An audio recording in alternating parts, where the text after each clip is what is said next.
Here we are in Florida. I'm talking with John Dowlan, a legend in my life of somebody to look up to who was a director and instructor of the Air Force Drum and Bugle Corps, and all of those fabulous guys that came out of that drum line. But John developed some really heavyweight people. Yeah.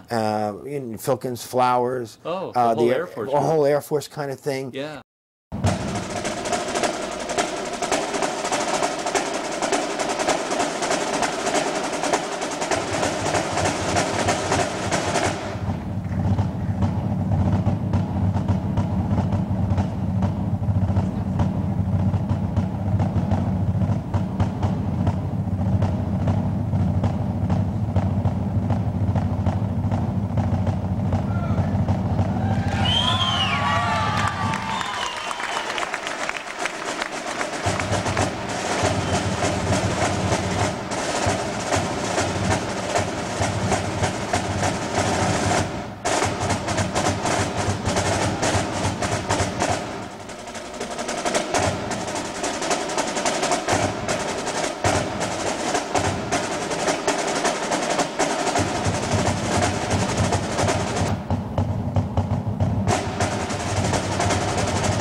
John at one time was teaching 4 and 5 drum corps Wow. while he was in the Air Force because he had a lot of spare time. And he was setting standards both senior and junior. Yeah. And Riley Raiders, of course, Oh, yeah. was a big product of John. People don't realize one thing about John was he was not only an individual national snare drum champion, Right. he was a soprano horn champion at the same time. In 1951, the Nationals, VFW Nationals, were in New York. It was held in Central Park. You know who judged drums there? Errol Sturtz. Really? About an hour before that, I was way back in the woods in Central Park, and I was trying to warm up and get everything down, and I saw a guy leaning against a tree, and I was starting to get unnerved because I felt he must be a drummer the way he's looking at me. So I slowly walked over with a little original thing like, can I help you? And the guy said, I like what you're playing, but the drum judge isn't going to like it. And I didn't know what to think about that. He wasn't putting me down because he said he liked it. Yeah. And I went up and I played the solo that was a lot different than what other people played. And I found out later that the guy was Eric Perlew, which I thought, you know, I never knew who he was before. When he said, I like, because he was kind of a progressive guy too. Probably one of the more traditional but progressive. Sturtz, I had to walk past there on my way out, and Sturtz said something like, I wish you'd have played something else. Something to that effect. He did not like what I was doing. Sure. But I still have the greatest respect for him, and Eric Perlew was 100% correct when he said, I don't think the judge will like it. And I think he had mentioned something like, can you play Connecticut Halftime or The Downfall of Paris? And I said, yes, but I said, Boring. Yeah, that's right. And I said, I've been working too long on this one. It just so happened that the Riley Brass Quartet up there, one of the fellows couldn't show up. And I said, well, if you can't get anybody else, I'll play, because I said, I heard you practice and I know pretty much what it's about. Mm-hmm. And they said, well, okay, otherwise we can't go in. So the brass quartet was up there lined up, and one of the judges came up and he said, I think you're in the wrong place. The drummers are about 200 feet down that path. And I said, that I just came from there, that's okay. And I said, no, this is right. He said, well, okay. And the brass quartet went out, and the quartet won. Oh my goodness. Well, what did Can you you do? imagine?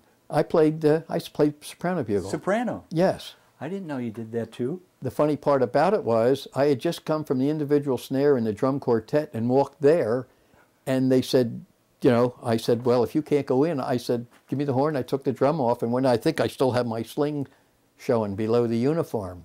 Oh, jeez. And within a half an hour, I won 3 gold medals. That had to be the happiest day in my life. Wow. Can you imagine?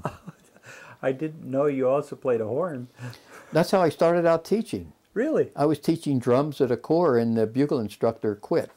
I said, I'll teach.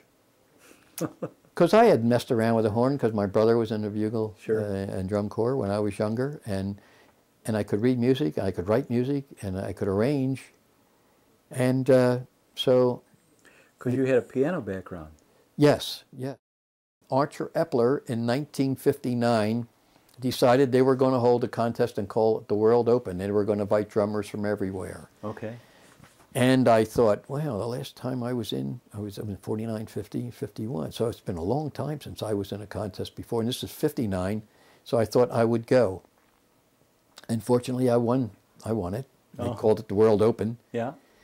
And in 60, I thought, maybe I can do it 3 years in a row, like 49, 50, 51, 59, 60, 61. Okay. And I went in 60 and I won it. Oh, my goodness. And when I applied for it in 61, they said, no, we'd rather have you judge it instead.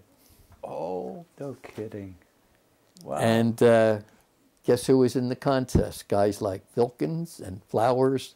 I think they were all, many of them were my students. And John Dowlan, who took me to the next level. Okay. I don't know if many people know it, or you may be talking with John, but he invented backsticking, which was really amazing. Even to this day, when you turn on DCI, you'll see it. You can't go to a band show, you'll see it. We covered some conversation about backsticking, and we talked about how you created it. And I would like to hear that story one more time. So while I was practicing, I would just take the stick and keep turning it over this way to try to get my wrist flowing a little bit easier.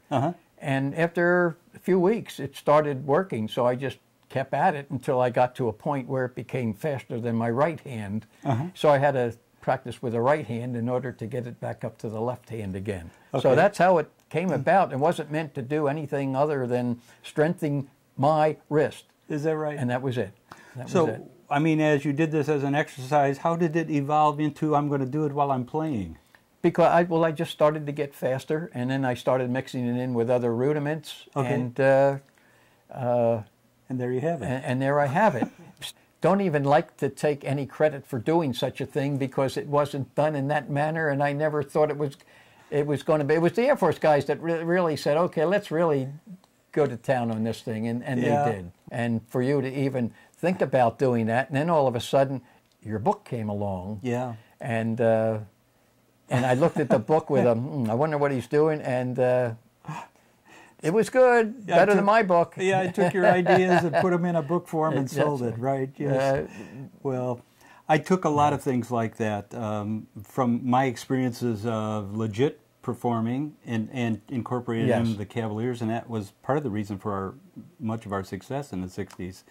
Is that we didn't do just the traditional stuff. We brought in tonality. Yes. We brought in visual things. We used the backsticking. I even stole the old rudimental bass drummers over the head routine. And Bobby Thompson and Blessed Sacrament had done it, and I said, we can do it. You know, we'll do more of it. There you go. We'll that's right. Incorporate all those things. And of course, the more you did, the more the viewers loved it. Enjoyed it, sure. Yeah. That's right. But the thing that used to bug me was when we would teach, there would be kids that would see it and think that's what drumming was. Yes. It was just this stuff. It had nothing to do with the foundation you needed, to really be a player. I found that true. When I would go to teach a drum corps, that's the first thing I would say, teach us the backstick. Well, I'll teach you the backstick when you can do the other things the way I think you should be doing them. Amen. One thing you ought to know about John, John is relentless. When he sees something or wants to do something, he's, to this day, I can tell you his mobile, W3UIL mobile, I can still remember his call letters. Really? He got into ham radio and became an expert at that. He got to be a musician, became an expert at that. Whatever he attacked, he just, education, learning, and just kept at it. Quietly. Yeah. You would never know. The guy never blew his own horn, but he was a remarkable guy. Yeah. Remarkable.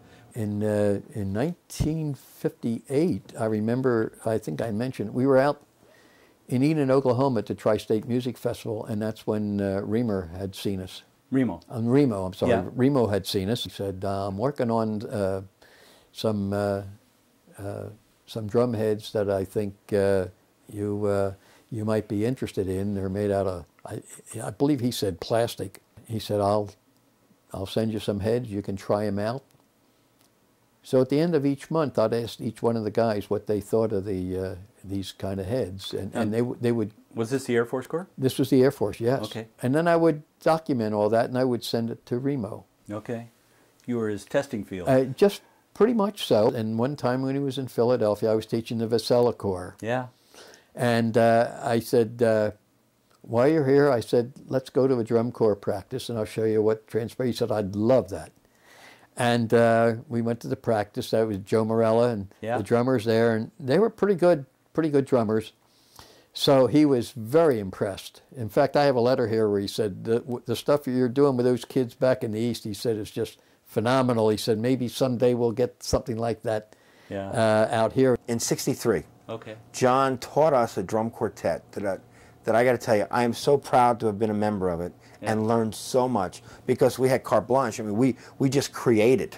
And John had taught the Air Force Drum Corps. Right. And with all the people there and all the things, he kept throwing and challenging us.